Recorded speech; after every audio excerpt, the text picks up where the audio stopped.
Hello. So we are about 4 miles from home. We're in Eryslanen, which means in Irish the peninsula of Flannan. Flannan was an early saint about, well, over 1,000 years ago, who came and settled here and settled creating a Christian community. So this is the current local cemetery. It's St. Flannan's cemetery, and there is a holy well here as well, and there's also the ruins of an ancient chapel. So I'm going to try and find the ancient chapel. It was here about 5 or 6 years ago. It was still extant, so hopefully we'll find it today.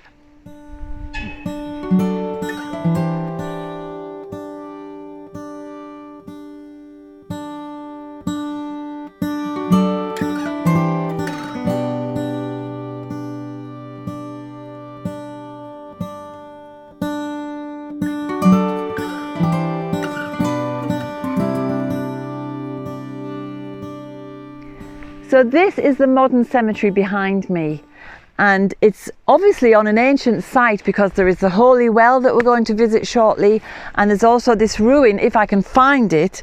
I was here doing a project to map the graveyard, to find out who was in it, and to try to put a name on the graves that hadn't been marked. So I did have a chance to have a lovely look around at this ancient site, and I did find this, I did discover a ruined chapel. It wasn't lost, so I didn't find it. But I'm not sure if it's still here because the weather and, you know, storms and whatever may have taken its toll. So we'll just have a look this way. I think it's through this, along this little magic path.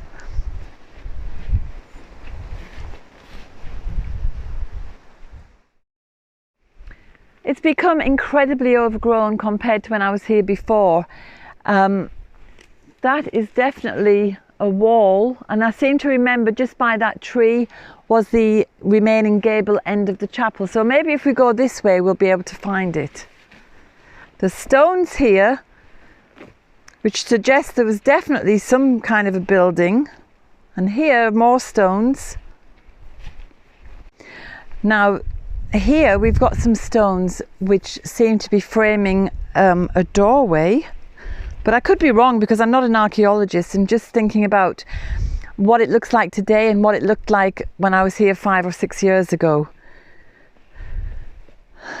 Yes, there's an old gravestone there. This is new from when I was here last, I think. But I'm just going to have a look in here because this looks quite magical and mysterious. And again, there are stones here which could be threshold stones.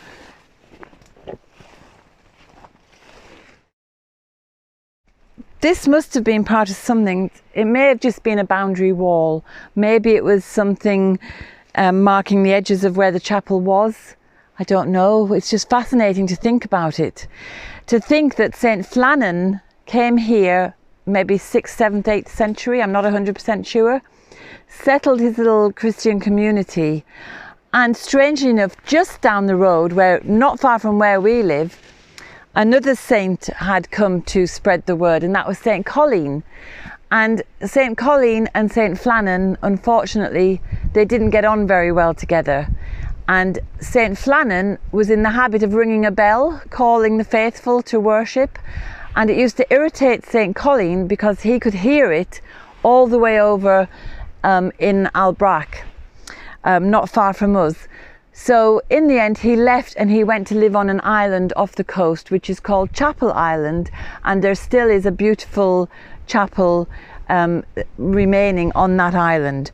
But I just think it's such a funny little humorous story, these two saints that have come to spread the word of God and bring peace and stop all the wild pagan tribes warring away with each other, and yet they're at loggerheads over this little bell that St. Flannan persists on ringing.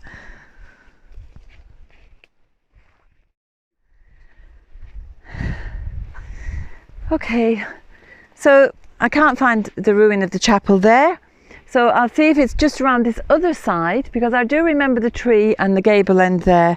We'll see if there's anything left before we go to the holy well.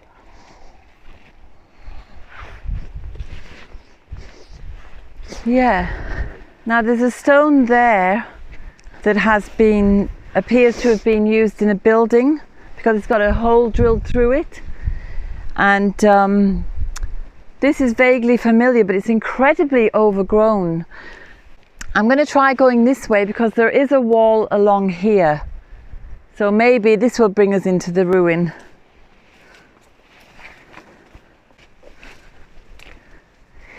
So there is a wall, you can just about make out a wall that's going around this space. It's incredibly overgrown compared to the last time I was here. And it may be better to come back in winter time when everything's died down. We might see more. But it's just,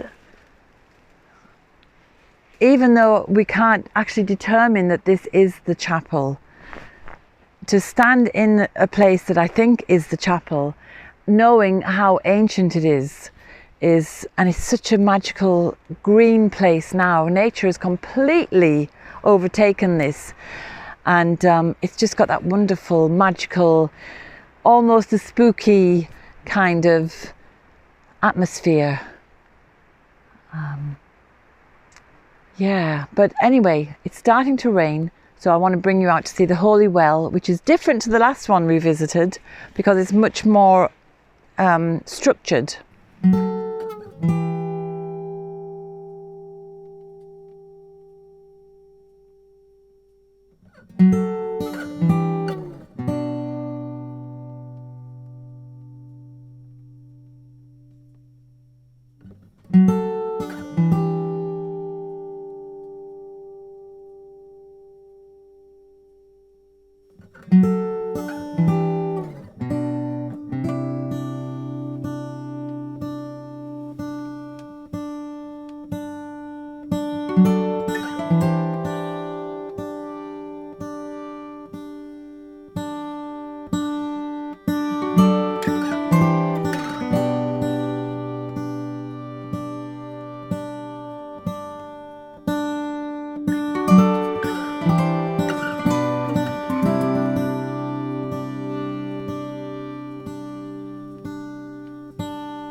So I'm going to bring you now to the Holy Well, which surprisingly is outside the holy ground.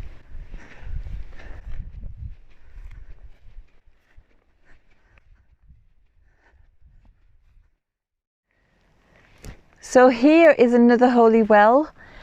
It's quite different to the one I showed you before because it's very structured. It's got all this stonework around it. And it's been well maintained. There's money there that people have left, but it doesn't really seem to link into St. Flannan and his church and the cemetery. It's outside the holy ground, as it would be called, and it's here.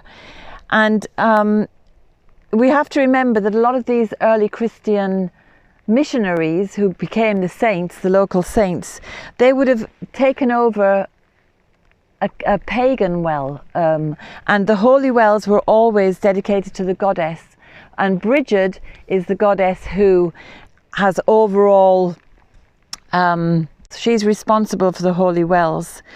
And this was seen as an entrance to the other realm. Water is an emotional element, and it links us into the other realms below the ground, where the ancestors are and where the beings of the earth are. So that's why they're such holy, wonderful, magical places. I've been contacted recently by a number of people who are planning on coming to visit Ireland, and you will find beautiful holy wells, sacred spaces like this, dotted all over the country.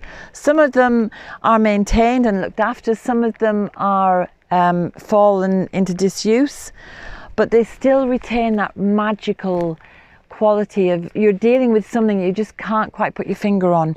You can't quite name what the energy is. It's just magical and special. You can tell from the moss on the rocks that this structure around this well was done a long time ago, and it has been quite well maintained, although it needs a bit of a cut back at the moment. The nettles are encroaching, but I think it's interesting that we've got some self-heal growing here, and we've got some herb Robert, both very powerful cleansing herbs. We need a lot of cleansing at the moment because we've got 5G coming and we've got all sorts of other things in the environment to be concerned about. So it's just indicative of the way magical things happen around holy wells. These two plants just happen to have appeared here. It's a lovely place to just sit and dream. So that's what I'm going to do now for a few minutes, and I will leave you and see you next week.